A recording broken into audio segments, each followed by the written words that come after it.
So this is it. We've got 8 laps to go. Vettel's P1, I'm P2. It's a 1-2 for our team. Who's going to come out on top in this race and in the championship? Okay, there appears to be an issue. No, don't you dare, Jeff. Please don't tell me that. We've heard that radio message from Mark 5 different times this season, and it's always ended up with an engine failure. Oh, no!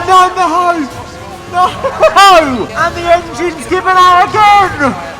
You can't, I can't believe it! Okay, stand by, we see a problem our end. Oh, Mark! It is gonna be a full-blown engine failure! Again! It's happening! It's happened! Oh, keep going. Stand by, we see a problem our end. No, Mark. Swear to God, I've got nothing left. I've got nothing left in terms of emotion. In a season of 5 failures, all the hurdles to try and overcome. We're 1 point behind this man in the Drivers' Championship, going for our first ever title, and it's gonna be all over. It's gonna be all over. For the 6th time this season, the engine's failed us. We're so close. We were just about to make the move for P1, for the title potentially. And it's probably the biggest failure we've had all season. Look at the plume of smoke coming out the back of this godforsaken Audi powered car. That's it. That's really how it's ended. That's...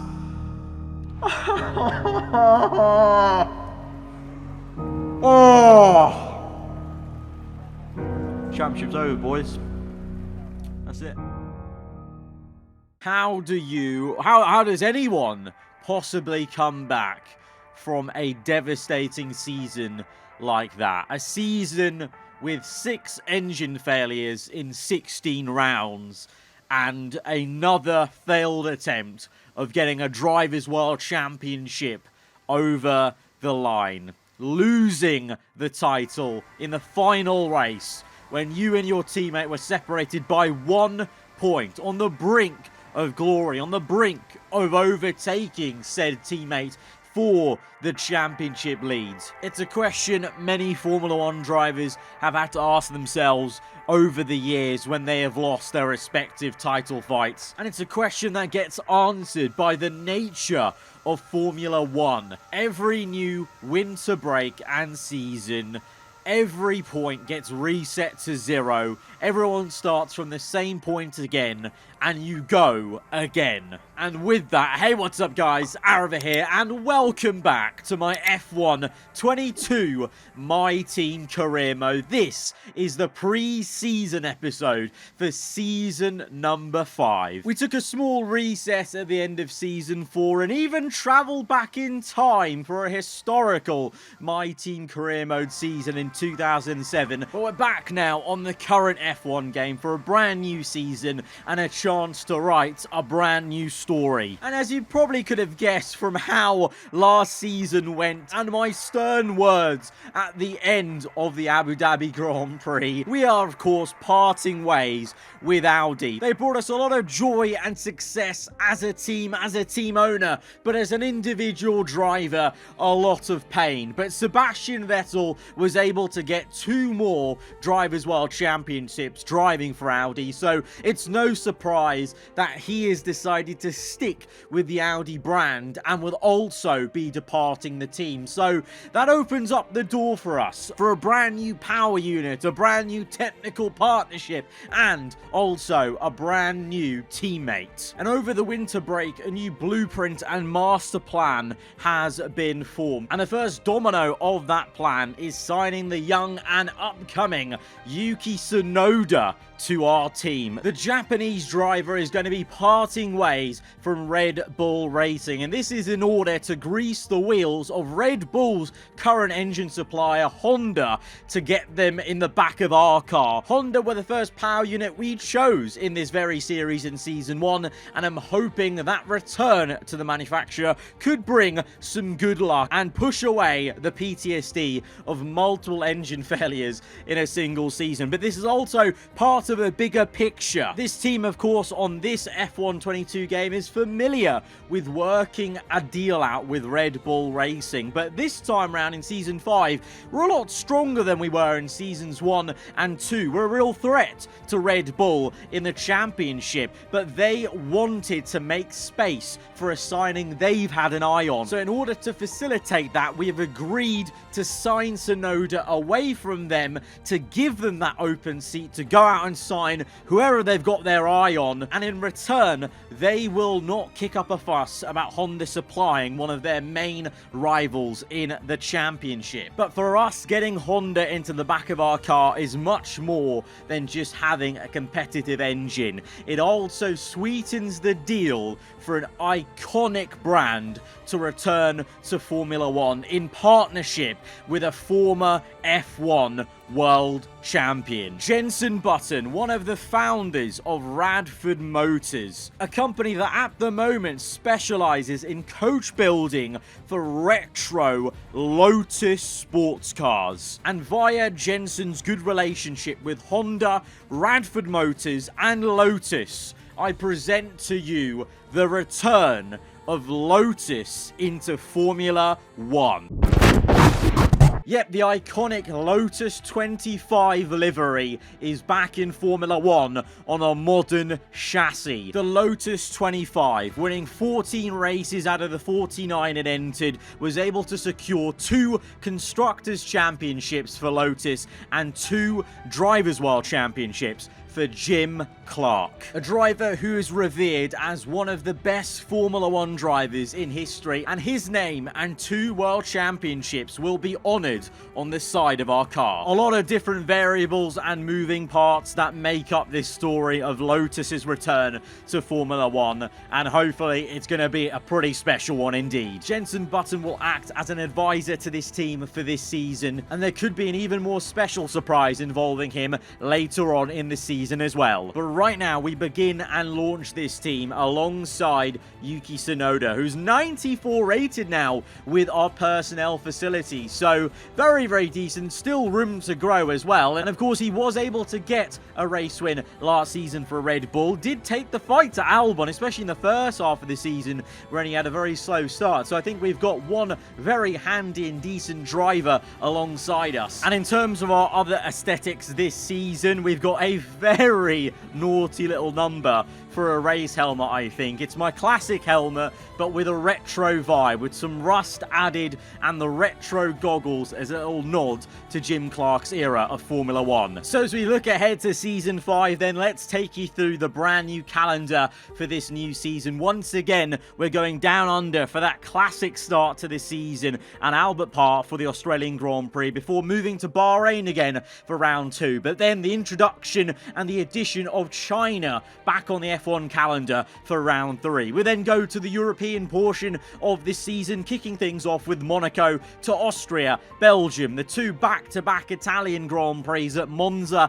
and Imola, before ending off at Silverstone for the British Grand Prix at the halfway point of the season. We then go to the flyaways to end off the season, Singapore, Canada, the US GP, which was something that a lot of you guys were asking about, since we do have now 2 established teams from the US, one of which is now a top team in F1 in the form of Repsol Haas and Andretti Honda, very much making strides last season. So we have a US GP to buzz up energy for those 2 US-based teams. We then go to Mexico. Brazil returns to its traditional end-of-the-year portion of the calendar before ending off in the action-packed 2 races of the Saudi Arabian Grand Prix and Abu Dhabi. No regulation changes and R&D reset for this season, so I suspect by the time we get to those last couple of races, we might very much get to a full grid of maxed out F1 cars. So that means somehow compared to last season, it may be even tighter on the Saturday in qualifying sessions and in the races as well, as all the teams try and bunch up and converge in terms of index performance points on the R&D chart. So with that, let's take you through all the different driver transfers and the teams for Season 5 of this My Team career mode on F1 22. Of course, you well know now the story behind Lotus AAR F1, myself and Yuki Tsunoda donning a modern take on the iconic Lotus 25 livery. Audi remain in Formula 1, but they're now just down to one team after we departed as their technical partner, and they just have their works team, Audi Sport, which is spearheaded by the reigning 6-time F1 world champion Sebastian Vettel alongside Carlos Sainz. So Vettel wanted to stick with the Audi brand. Of course, that's a brand that he's won 2 further championships to his ones he won in his Red Bull days, so a no-brainer for him. And of course, this team, by the end of last season, was the out-and-out quickest team on the grid, and they look pretty scary at times in clean air. But in dirty air, their car did seem a little bit slow and difficult to get past other machines, so that's going to be a big question mark for this season. And how will Vettel and Sainz work as a partnership? Because before, Sainz had a bit of seniority and dominance over Valtteri Bottas, but now with 2 pretty quick drivers, one hot shot trying to make a name for himself in Formula 1, and Vettel as the grand veteran, that's going to be a very interesting dynamic. One team that's carrying over very much from where they left off in Season 4 are the Silver Arrows, retaining Leclerc and Russell as arguably one of the strongest partnerships in terms of on paper on this grid. And Mercedes did have glimpses of brilliance last season. They've made upgrades over the winter, so finally could this be the time for this partnership to get clicking and for them to start being firmly in the question for consistent podiums, race wins, and even the championship? Well, one outfit that will be hoping to stop that story for the Silver Arrows will be one of the new top teams in Formula 1, Repsol Haas. They took everyone, including myself, by surprise at their rate of upgrades last season, and they retain their top driver, Felipe Drugovich, for Season 5, but then have switched out Robert Schwartzman for the experience of Valtteri Bottas. Now, that experience, could that be the final thing they need to really fully, consistently fight all the teams around them for the Constructors' Championship? And well, for Drugovich, can he go on to improve even further as a driver to really go for the Drivers' Championship? Of course, he was a dark horse and was actually mathematically still in the championship fight at the end of Season 4. So, unless something goes horribly wrong for him and the car gets caught up by their competitors, Drugovich could very much be in the fight once again. But they do have stiff competition, and they're not used to being at the top of Formula 1.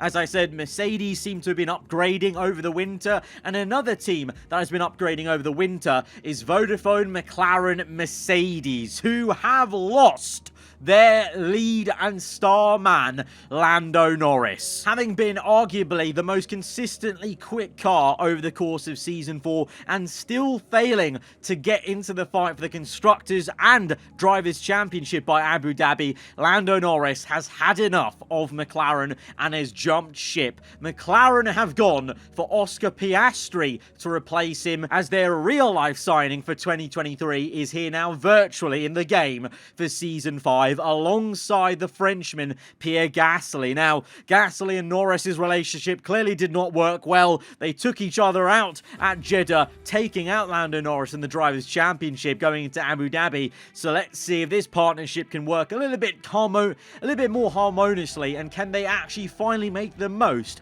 of their very quick car. Now, as to the destination of the outgoing Lando Norris, well, you might remember Red Bull wanted to open up a seat for a driver they had their eye on, and it was Lando Norris. They've lured him away, and Lando Norris now lines up alongside his good friend Alexander Albon at Red Bull Honda. A Red Bull car this year that is in Japanese white and red to celebrate their ongoing partnership in Formula 1. Initially, this Red Bull move may look like a step down in terms of where Red Bull were in the R&D chart in comparison to McLaren, but of course Red Bull have shown shown that they can be consistent and they can manage their drivers well enough to secure championships in the past, and that's what Lando will be hoping to do at Red Bull. Tsunoda and especially Albon did not make use of how quick that Red Bull was in the first half of Season 4, and they'll be hoping that Norris could be the answer to fully unlock the potential of their car into Season 5. But over at Andretti, consistency is the name of the game as they retain Fernando Alonso and Liam Lawson to try and bring stability to the team in their second only season in Formula 1. They have a new look and a new title sponsor in the form of Gainbridge, which is a similar partnership to the one they have in IndyCar. At times, this team at the hands of Fernando Alonso were fighting into the top 10 in some qualifying sessions, fighting big names like Scuderia Ferrari. So with more development and obviously the whole grid closing up to maxed out cars, who knows what is possible for the second US-based team on the grid. A huge reason as to why they're able to fight the likes of Ferrari, though, last season was because Ferrari probably had one of their worst seasons to date on this game, and in memory, to be honest, because it was an absolute howler. And in order to rectify that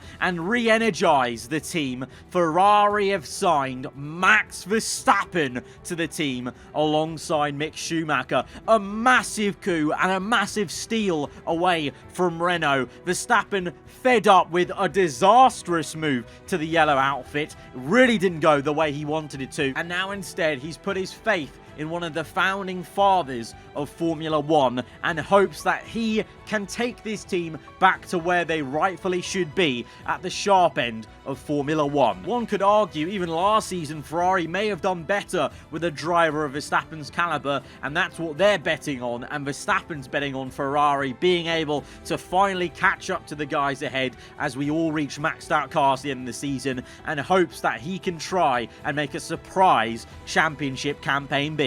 And even though it was a sad departure from Renault for Verstappen, a good feel story has emerged from the ashes as Daniel Ricciardo has returned to Formula 1. After taking quite a sizable sabbatical, he is now back on the grid alongside Sergio Perez. Ricciardo, of course, did wonders with the Renault team back in 2020, and he'll be hoping to try and get those good feels back for this team as he partners Perez. This team had so much hope at the start of Season 4, but they fell flat. They just didn't upgrade enough at all, and it was a little too late. But at the end of Season 4, there were some signs of some improvements, so if they continue that rate, they could follow Ferrari, trying to climb back up and gain and bridge the gap to the top teams. And although they didn't score too many points in Season 4, Porsche Williams were quietly going about their business to try and improve their car and their operation. Consistency and stability, again, is the name of the game here, like with Andretti, as Magnussen and Ocon are retained. And even though they didn't have much to show for Season 4, it was their first year of partnership. And who knows now, with all the teams maxing out, by the end of this season, even Williams could bridge that gap and start to get in the mix of what could be a very tight grid in Formula 1. And finally, the last team on this grid, Aston Martin, once again retain a very similar looking car as they've really struggled to make any sort of inroads of performance and consistent points. Lance Stroll is still at the helm, but alongside him is a fan favourite. Nico Hülkenberg returns to the grid. Just like in real life Formula 1, he is back, but he is driving for Aston Martin, the team he was a reserve driver for a couple of years. And for someone with his experience, maybe that could finally be the thing that will allow Aston Martin to make most of certain situations this season to just do better than they did in Season 4. Even like with Williams, with a maxed out grid at the end of the year, they could even try and catch up in that period where the top teams have nowhere more to improve with their cars. And so with that, that is your grid for Season 5, and this is what the R&D chart is looking like over the winter break. Mercedes are technically the best team on the grid, very much matching level pegging with McLaren McLaren, Mercedes, as you can see both teams improving over the winter. Audi, Sport, Repsol, Haas and ourselves plateauing over the winter, not losing anything but not gaining too much either. Red Bull makes small gains, Renault make a large gain, ironically, to jump up to where Red Bull are, and Ferrari instead makes smaller ones. But of course, like I said, those top 5-6 teams, they're very much getting to maxed out. I mean, especially with us at Lotus AAR, I've only got 3 chassis upgrades to make, and they're all on the brake side of things. So very much that level on the R&D chart is near enough maxed out. So those bottom teams, Ferrari, Andretti, Porsche, Williams, Aston Martin, they've got a chance this season at catching up to the top half of the grid, and by the end of the season we may not be able to even distinguish properly where every team is in terms of the line chart, and we may just have to base it off the left hand side ladder of the different team names. So finally in this pre-season episode, there's only a couple of things left to do, is spending our earnings from winning a second Constructors' Championship last season. We've got a lot of cash in the bank and we're using it to improve a lot of different areas in our HQ facilities, the personnel, to try and boost the pace even more of our teammate and future teammates, and then also improving things like fabrication and quality control, because I suspect there very much will probably be an R&D regulation change this season into season 6, so just future-proofing a little bit by improving the right facilities to facilitate enough upgrades, adapting and upgrades in the future basically. But that then will be the final bit of admin in this pre-season for season 5 or our F1 22 My Team Career Mode. Guys, if you have enjoyed the episode and are excited by what you've seen in this one for the upcoming season, then be sure to smash the like button. Let me know what you made of the Lotus AAR F1 story into this season, and indeed the entire grid, what you're making of it, who are your favourites and dark horses maybe for season 5. If you are new around here, then do get subscribed for weekly Formula 1 content, and especially round number 1 of season 5 coming out tomorrow. But till then guys, hope you enjoy the rest of your day. Goodbye.